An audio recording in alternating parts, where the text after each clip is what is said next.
Hello मित्रों, जय माताजी, जय श्री राम।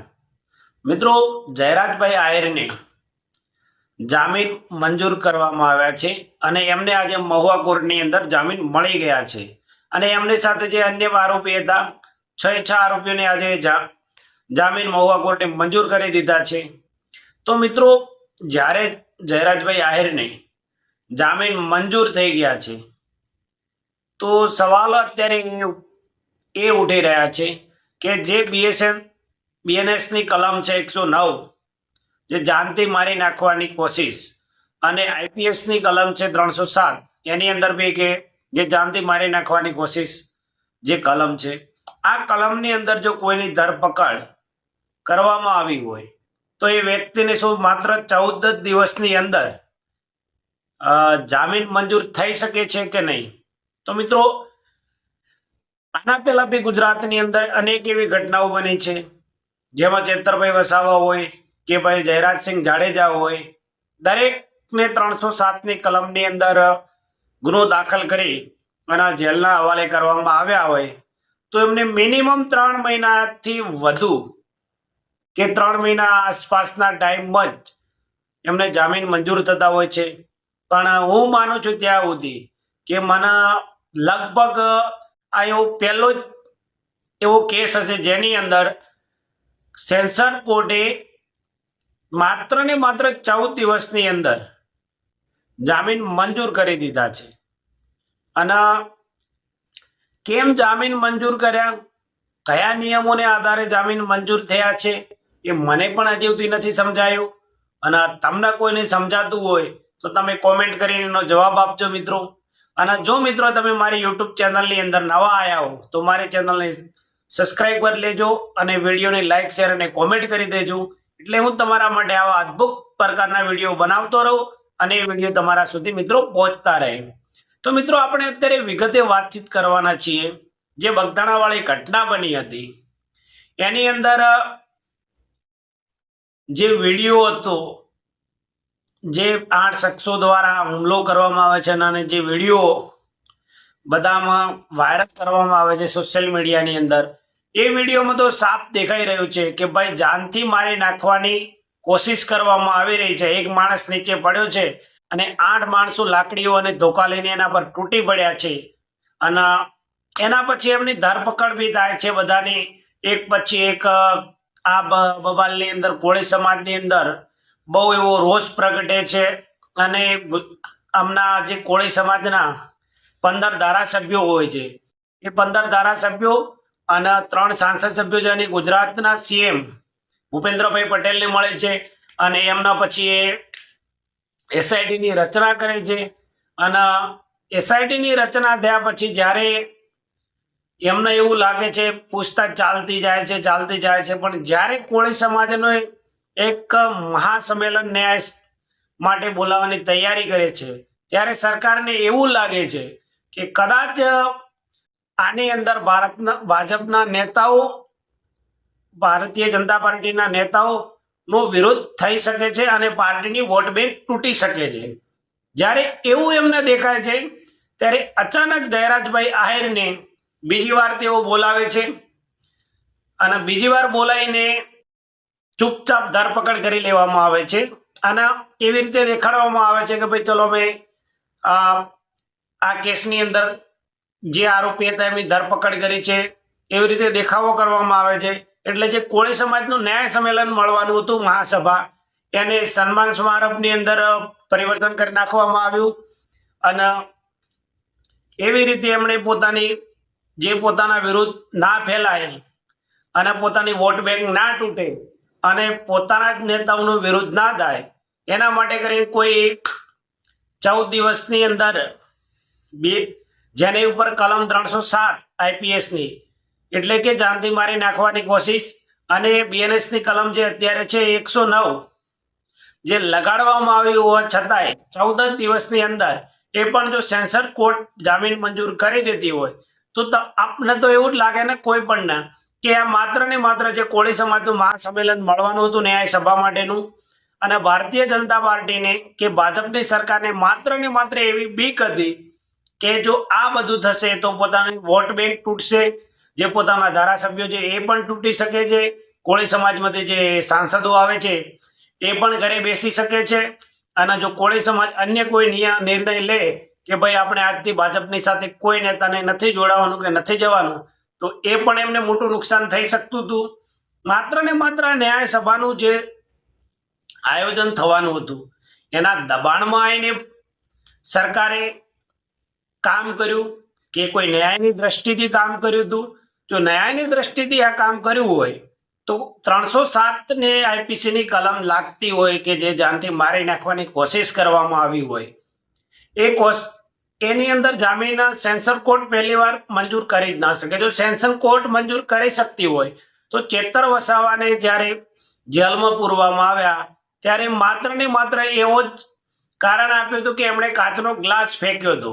તો જો એમણે કાચનો ગ્લાસ ફેંક્યો હતો અને એ વખતે કોઈને એ ગ્લાસ વાગ્યો નહોતું કોઈ હોસ્પિટલમાં દાખલ, છતાં પણ તમે 307 નંબરની કલમ લગાવી દીધી.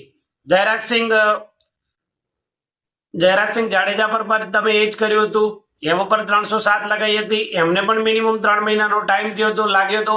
એની અંદર પણ સેન્સર કોર્ટે એમને કોઈ જામીન નતા આપ્યા, એમણે પણ સુપ્રીમ કોર્ટમાંથી જામીન મંજૂર કરાવવા પડ્યા હતા.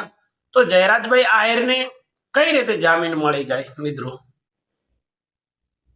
કેમ માત્ર જયરાજભાઈ આહિરને આ સેન્સર કોર્ટે ની જોડે સત્તા છે, તો સેન્સર કોર્ટે જયરાજભાઈ આહિરને જામીન આપી શકતી હોય તો જે પહેલા ઘટનાઓ બનેલી છે, ચેતરભાઈ વસાવાને કેમ નથી આપ્યા? એમણે જામીન મંજૂર નતા કરી આપ્યા. જયરાજસિંહ જાડેજાને નતા મંજૂર કર્યા. આ બધાની અંદર કેમ નતું થતું? કારણ કે કેમ ભારતીય જનતા પાર્ટીના નેતા નતા કે ભારતીય જનતા પાર્ટી સાથે જોડાયેલા નતા. તો શું ન્યાય માટે માત્ર ને માત્ર ભારતીય જનતા પાર્ટી સાથે જોડાઈને રહેવું જોઈએ એવું સરકાર કહેવા માંગી રહી છે? અને કોર્ટ જોડે એ સત્તા છે તો કોર્ટે આના પહેલા આનો કેમ ઉપયોગ ના કર્યો? કોર્ટ ખુદ પોતાના પર સવાલ ઉભા કરાવી રહ્યું છે અત્યારે. હું કે તમે કોઈ સવાલ કરી નથી રહ્યા. કારણ કે જો કોર્ટ પાસે આ સત્તા હોય તો કોર્ટે આના પહેલા કેમ એ વસ્તુ ના કરી? અને કોર્ટની અંદર જ્યારે બંને પક્ષના વકીલોની દલીલો ચાલી રહી હતી ત્યારે નવનીતભાઈ બાલદિયાના વકીલ કહી રહ્યા હતા કે જો તમે આમને કયા કારણસર તમે અત્યારે જામીન મંજૂર કરી શકો છો, જેમના પર જીવલેણ હુમલો કરવાનો કલમ 307 નંબર લાગેલી છે અત્યારે. તો મિત્રો ત્યાં કોર્ટની અંદર જજ એવું કહી રહ્યા હતા અને એમના વકીલ એવું કહી રહ્યા હતા કે ભાઈ અત્યારે જે પણ વ્યક્તિની પર હુમલો કરવામાં આવ્યો તો એ સ્વસ્થ છે, એ હોસ્પિટલની અંદર દાખલ નથી. એ સોશિયલ મીડિયામાં બધાને ચેનલો પર યુટ્યુબ દરેક પર એ પોતાનું મંતવ્ય આપી રહ્યા છે, ખુલ્લે ભરી રહ્યા છે. એમને કોઈ પણ જાતની ઈજા અત્યારે દેખાઈ નથી રહી કે નથી કોઈ એમને કોઈનો ડર, એના માટે કરીને અમે જામીન મંજૂર કરીએ છીએ. તો આના પહેલા અનેક એમણે સુપ્રીમ કોર્ટના અને હાઈકોર્ટના જે પહેલા આવેલા ચુકાદાઓનો પણ ઉપયોગ કર્યો, છતાં પણ એમણે એવું કીધું કે અત્યારે જે જામીન મંજૂર એટલા માટે કરીએ છીએ કે નવનીતભાઈ બાલદિયા અત્યારે હોસ્પિટલમાં દાખલ નથી અને એ અત્યારે સ્વસ્થ રીતે ફરી રહ્યા છે બહાર. તો મિત્રો આના પહેલા જે ચેતર વસાવાને માત્ર ને માત્ર કાચનો ગ્લાસ ફેંક્યો એવો ઉલ્લેખ કરીને જેલની અંદર પૂરી દેવામાં આવ્યા હતા. તો એ વખતે તો કોઈ હોસ્પિટલમાં દાખલ હતું નહીં, તો કેમ ચેતરભાઈ વસાવાને એ વખતે એમણે જામીન નતા મંજૂર કર્યા સેન્સર કોર્ટે? જો એ વખતે સેન્સર કોર્ટ જામીન મંજૂર નતા કરી શકતી તો અત્યારે કઈ રીતે કરી શકે?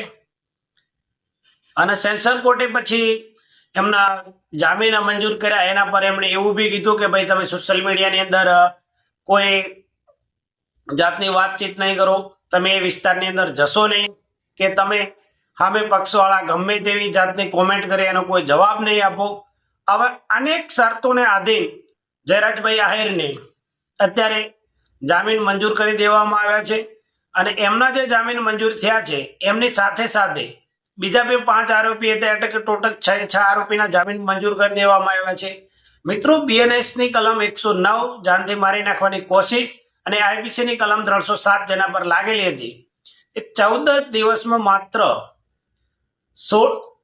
14 આરોપી બહાર આવી જાય છે. 2 ફેબ્રુઆરીના દિવસે 8 જે ઘટના પહેલી વાર બની હતી ને જે 8 આરોપી હતા પહેલી વાર જે પકડવામાં આવ્યા હતા એમને 2 ફેબ્રુઆરીએ જામીન મંજૂર કરીને જેલની બહાર આવી ગયા 8 આરોપી. અને એના પછી 7 ફેબ્રુઆરી અન્ય જે 6 બચ્ચા હતા જયરાજભાઈ આહિરની સંગાતે એ છ ને જામીન મંજૂર થઈ ગયા, તો એ પણ અત્યારે જેલની બહાર આવી ગયા. તો મિત્રો તમને શું લાગે છે કે BNS ની કલમ 107 લાગેલી હોય, જાનથી મારી નાખવાની કોશિશ, આ કલમની અંદર આટલા ઝડપી કોઈ પણ કેસમાં જામીન મંજૂર થયા હશે? અને આ કેસની અંદર હું માનું છું ત્યાં સુધી માત્ર ને માત્ર સુપ્રીમ કોર્ટ અથવા હાઈકોર્ટ જ આની અંદર જામીન આપી શકતી હોય છે. અને આની અંદર કઈ રીતે જામીન મંજૂર થઈ ગયા અને આના પછી કોળી સમાજમાં કેવો રોષ પ્રગટે છે અને કયા આધાર પર ક્યાં સુધી જાય છે આ વાતચીત અને આગળ શું થાય છે. જ્યારે એમને કોર્ટમાંથી તો કહેવામાં આવ્યું છે જયરાજભાઈ આહિરને કે તમારે સોશિયલ મીડિયામાં એક્ટિવ નથી રહેવાનું, તમારે કોઈ પણ જાતની કોમેન્ટનો જવાબ નથી આપવાનો, તમારે એ વિસ્તારમાં ફરવા જવાનું નથી, અને જ્યાં સુધી ચાર્જશીટ દાખલ નથી થતી ત્યાં સુધી 1 થી 5 તારીખમાં તમારે કોર્ટમાં હાજરી પોલીસ સ્ટેશનમાં જઈને હાજરી આપવાની છે. અને તમારે કોઈ પણ જાતના ન્યૂઝ હોય ચેનલ પર બીજે ક્યાંય ઇન્ટરવ્યુ બીજો આપવાનું નથી. કોર્ટની અંદર શું વાતચીત થઈ છે એના વિશે પણ બારે ક્યાંય જાણ નથી કરવાની. આવી તમામ શરતોને આધીન અત્યારે આજે જયરાજભાઈ આહિર અને અન્ય 5 એટલે કે 6 આરોપીઓની મુક્તિ થઈ, જામીન મંજૂર કરી દીધા છે. અને આના પછી વકીલો શું કહે છે એ પણ એકવાર મિત્રો તમે સાંભળી લો.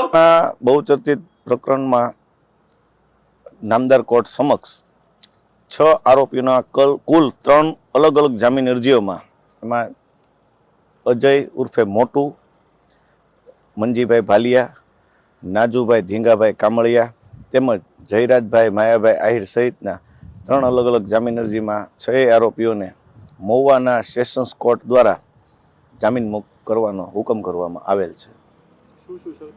એમાં મુખ્યત્વે શરતોમાં સાક્ષી પુરાવા તોડવા ફોડવાની તેમજ ઇલેક્ટ્રોનિક્સ મીડિયાનો આરોપીઓ દ્વારા કોઈ દુરુપયોગ કરી અને તેમાં કોઈ ટિપ્પણીથી બચવું, આ તમામ શરતો મુખ્યત્વે રાખવામાં આવી છે.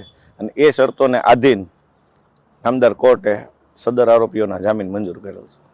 KS ગઢાદરા બગદાણા બહુચર્ચિત કેસમાં નામદાર સેશન્સ કોર્ટે આજરોજ 4 આરોપીના જામીન મંજૂર કર્યા છે, જેમાં નાજુભાઈ ધીંગાભાઈ કામળિયા, કાનાભાઈ ભીખાભાઈ કામળિયા, સંજયભાઈ બેચરભાઈ ચાવડા અને દિનેશભાઈ ઉર્ફે દાદુ લોમાભાઈ સોલંકીના જામીન મંજૂર કર્યા છે. શરતોમાં એને જામીનની જે કોર્ટમાં જે જામીન મંજૂર કર્યા છે એ બાબતે જે કોર્ટમાં જે કાયદાકીય ચર્ચા થઈ હોય એની સોશિયલ મીડિયામાં કોઈ ચર્ચા કરવાની નથી, કે એને જે જામીન મળ્યા છે એ જામીનનો કોઈ ગેરઉપયોગ કરવાનો નથી, સાક્ષી પુરાવા તોડવા ફોડવાનો નથી. આટલા જ. તો મિત્રો આપણે વકીલોને સાંભળ્યા કે આ બધી શરતોને આધીન જામીન મંજૂર કરવામાં આવ્યા છે. અને આ પહેલી એવી ઘટના હશે કે આટલા ઝડપી જામીન મળી ગયા છે મિત્રો. તો મિત્રો તમે મારી YouTube ચેનલમાં નવા હો તો મારી ચેનલને સબસ્ક્રાઇબ કરી દેજો અને મારી ફેસબુકની અંદરથી જો વિડીયો જોતા હો તો મારી આઈડીને ફોલો કરી દેજો. એથી હું તમારા માટે આવા અદ્ભુત પ્રકારના વિડીયો બનાવતો રહું અને એ વિડીયો તમારા સુધી પહોંચતા રહે. જય શ્રી રામ, જય માતાજી.